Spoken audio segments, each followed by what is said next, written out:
Olá, meus amigos e amigas, estamos de volta com mais um vídeo. Meu nome é Rogério Rocha e neste vídeo eu vou falar sobre o ChatGPT. É o tema do momento, ou pelo menos um deles. Antes disso, não se esqueça que esse canal traz temas relevantes e que faz para você um projeto, um trabalho que conecta a cultura em seus vastos campos. Então, eu quero falar com vocês sobre o ChatGPT. ChatGPT, ou um produto da OpenAI, ou seja, é uma empresa que trabalha com inteligência artificial e que nos últimos tempos tem chamado muita atenção das pessoas, sobretudo pelo fato de que nós temos visto aí em vários sites especializados um zoom em torno do uso da inteligência artificial. Cabe a nós destacar inicialmente que a inteligência artificial tem sido estudada e desenvolvida há muitos anos já dentro do campo da informática, no campo da tecnologia da informação e outras áreas correlatas. Portanto, não é nada novo o uso da inteligência artificial. O que se tem feito é aperfeiçoá-la. E esse projeto, que é um projeto aberto até o momento, muito embora o chat da OpenAI, que é a empresa que hospeda várias ferramentas, né? O ChatGPT é apenas uma delas, não é a única. Lá você tem outros que trabalham com design, né? Com vídeos, com imagens, né? Que fazem também as inteligências artificiais trabalharem juntamente com nós seres humanos para criar coisas novas, originais, mas feitas pela máquina. Depois a gente fala um pouquinho mais sobre isso. E dentre elas tem o ChatGPT, que cai na boca do povo mundialmente, porque ele é uma espécie de chat que você conversa com a inteligência artificial, e essa inteligência artificial tem sido vendida como a mais moderna feita até hoje. Daqui a pouco estará saindo no mercado, se é que não já saiu, quero crer que já até saiu alguma coisa, é a versão também da inteligência da Google, que dizem que é tão boa quanto. E logo, logo nós vamos ter um pacote aí concorrente para que a gente possa fazer uso também, com várias aplicações. Então, basicamente as pessoas fazem perguntas e a máquina responde. Então, é aquela velha relação input-output. Você tem uma entrada e tem uma saída. A saída, ela é muito boa, mas você ainda percebe no texto que pode ser melhorado na medida que você passa algumas coordenadas. A própria inteligência vai melhorando o texto e vai te dando coisas mais profundas, mais técnicas, mais bem redigidas. Um texto que pode ser entendido por uma pessoa de padrão mediano de inteligência ou uma pessoa com nível superior. Enfim, há uma série de usos e de aprofundamentos que a própria máquina faz, vai aperfeiçoando na medida em que os comandos são dados pelos usuários, nós, seres humanos. Nós que somos a inteligência natural que está por trás da inteligência artificial. Nunca vamos nos esquecer, queridos amigos e amigas, que quem faz a máquina, quem faz o programa, existir somos nós, quem fez e faz. E mais ainda, quem continua a trabalhar para que nós tenhamos outras versões de inteligência artificial cada vez melhores e com artifícios e com artefatos, né, mais rebuscados para parecer realmente com uma inteligência natural, sem ser, né, que não são iguais e penso que nunca serão, é, para usos em várias áreas. Você tem uso na área do direito, uso na área de publicidade, uso na área de design, uso na área da medicina, enfim, vários usos serão feitos da inteligência artificial com o passar do tempo, além dos que já são feitos há muito tempo. Então, não há nada a temer nesse sentido. A aplicação é que vem sendo aperfeiçoada. Em relação a quem trabalha com textos, a gente tem a questão da coautoria. A máquina escreve para você um texto, se você pedir, e você vai melhorando o texto. Você tem que agir de forma ética. É, inclusive, uma das coisas, um dos requisitos que a empresa pede, que os usuários lembrem que o texto é original, é dito isso, tá? Então, a gente parte do princípio que a máquina não copiou, e aí a gente tem que pensar que deve ter uma ética da máquina, há uma ética do robô, há uma ética da inteligência artificial, uma suposta ética, no sentido de que ela vai gerar um texto que passa por um crivo inicial dela mesma para não ser plágio de outros já existentes na grande rede de computadores. Então, isso daí a gente vai ter que ver, porque, de fato, isso daí é uma proposta, mas a gente não sabe ao fundo e, no fim das contas, se de fato isso vai ser mantido ou se isso é real. Quem vai me garantir? Será que é a própria empresa ou a própria máquina? Que aquele texto não foi burlado, que aquele texto não foi copiado de alguma forma de alguém que já disponibilizou, ou que é como nós devemos entender que seja um compilado de dados que foi reordenado para dar uma resposta nova, num texto original, certo? Então, esse é um ponto interessante.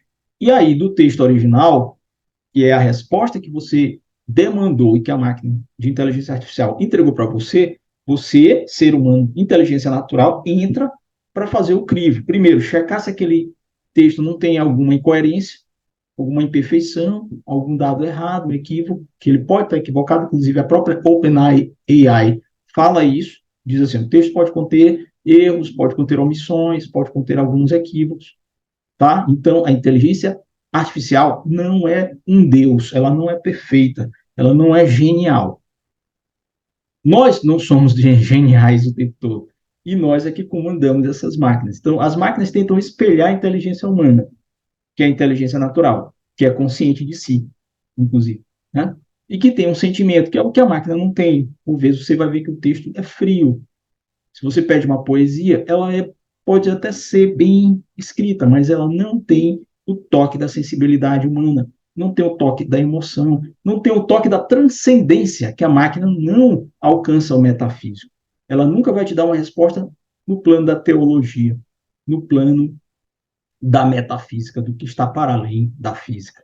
E, portanto, ela é uma ferramenta que está à mão, no campo da manualidade. Nós fazemos uso dela, e esse uso, aí entra uma das questões, deve ser ético, porque se não for um uso ético, e eu acho que isso vai acontecer em algum momento, porque nós somos sempre assim, né? Nós seres humanos, aos que burlam a lei sempre, e aos que cumprem a lei, então os que não cumprem a lei, com certeza farão um mau uso dessas ferramentas. Os que cumprem a lei farão um uso perspicaz, pragmático. E aí cabe seguir a sequência correta, que é depois de gerado o texto, você vai fazer o crivo final, e aí entra a sua participação, a sua coautoria, tá? Você não é o criador do texto, mas você é um coautor. E, de alguma forma, você vai remodelar o texto, você vai reescrever, você vai reordenar, realinhar para apresentar aquilo para um site, para um blog, para uma publicidade, para uma apresentação de um programa, para compor uma parte, um trecho de uma pesquisa, da redação de uma dissertação, de uma tese, de uma monografia, de um artigo para um blog, enfim, o que for. Não há bicho de sete cabeças. Há o uso e o que você faz com o que sai dali. Tá? Para questões de várias áreas, o uso pragmático será muito interessante.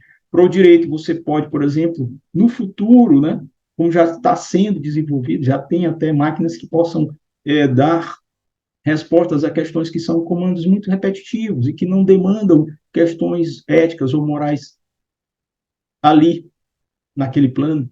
Então, por exemplo, um despacho de um juiz que está pautado só no cumpra-se a lei, que aí você pode fazer isso maquinalmente, né? Na petição de um advogado que pede algo, né? Na petição inicial de um advogado que requer da justiça um direito para alguém, e aí essa inteligência pode ajudar na confecção de uma ótima peça, de uma peça técnica bem feita, né? Talvez na área da medicina, na área do design, na área da engenharia, uma série de aplicações na área do design gráfico, né, dos quadrinhos, enfim.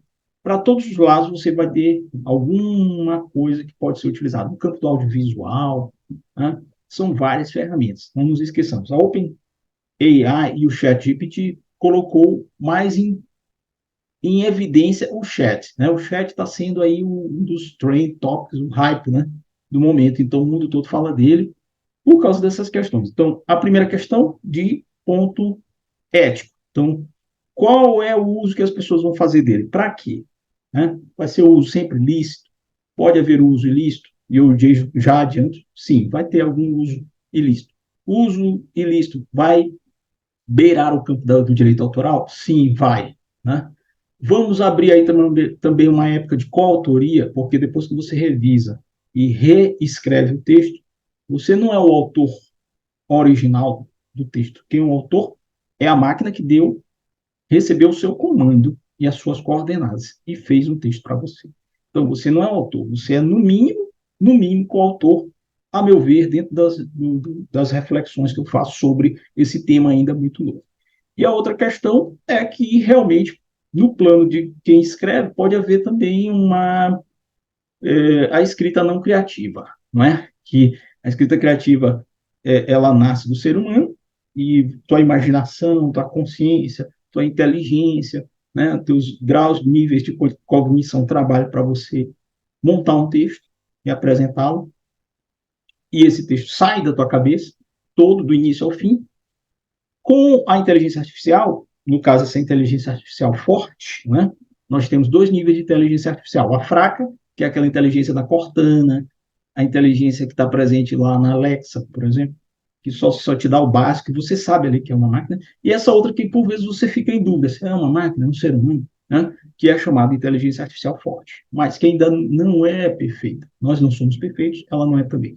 Então, primeiro, campo ético, segundo, o campo dos direitos autorais, e aí vem da coautoria, né, inauguração de um momento de coautoria de textos, máquina, ser humano, inteligência artificial, inteligência natural, e, por último, a questão da escrita não criativa, porque aqueles que tiverem e fizerem o uso ético do produto final, do que for entregue pelo chat GPT, vai ser muito bom, que vai ser um uso pragmático, você pode acelerar um trabalho que você vai fazer, né, e que requer algo digitado, algo escrito, né, composição textual, mas, por outro lado, você não criou aquilo ali do zero. Né? Como a máquina também não criou, ela vai fazer um compilado de informações e vai tentar colocar aqui uma certa coerência e entregar para você. Então, a gente vai iniciar uma área dos meios, né? Uma era dos meios, né? Um mesoceno, né? E, e onde o antropo, que é o homem, né? Ele vai desempenhar uma função de escrita não criativa, porque ele não criou, a máquina criou para ele, para fins práticos, para fins pragmáticos. Assim nós esperamos. Então, de momento, é isso que a gente traz numas primeiras reflexões. Obviamente que há muitas outras questões, esse campo é muito vasto e ele tem muitos desdobramentos, muitos braços, né? Muitas outras áreas subjacentes que dariam também reflexões, questões, perguntas e direcionamentos outros. Mas, por enquanto, em relação ao chat GPT, é o que eu tenho para trazer para vocês.